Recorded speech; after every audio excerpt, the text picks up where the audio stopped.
Sorotan berikutnya, saudara, seorang mahasiswa Universitas Diponegoro dikeroyok 30 rekannya sesama mahasiswa usai dituduh melakukan pelecehan.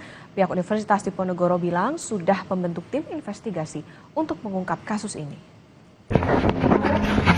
Arnendo, mahasiswa Universitas Diponegoro Semarang ini dikeroyok 30 rekannya sesama mahasiswa 15 November 2025 lalu.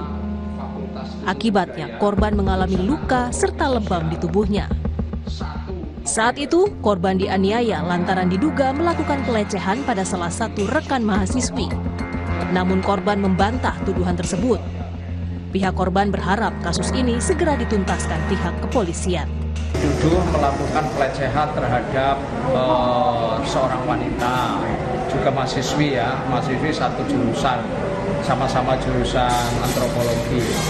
Tapi ketika tidak mengakui malah dikeroyok oleh teman satu jurusan. Ada 30 orang pengeroyok, sekarang tidak kuliah karena memang masih trauma. Laporan penganiayaan sudah naik ke tingkat penyidikan.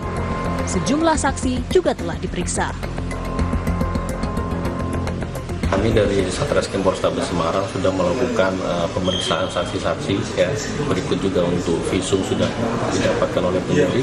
Untuk status perkara sendiri ini sudah kita naikkan ke tahap penyidikan. Dilaporkan udah berapa sih, Dan?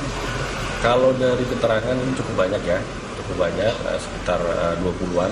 Nah, cuma ini kan kita akan dalami terkait dengan perannya masing-masing nanti seperti apa. Ya. Menyikapi dugaan penganiayaan dan tindakan kekerasan seksual, Universitas Diponegoro melalui keterangan tertulisnya menyebut akan melakukan investigasi. Universitas Diponegoro telah membentuk tim kode etik untuk mengawal penanganan perkara ini. Apabila terbukti terjadi pelanggaran, universitas akan menjatuhkan sanksi tegas sesuai dengan peraturan yang berlaku tanpa pandang bulu.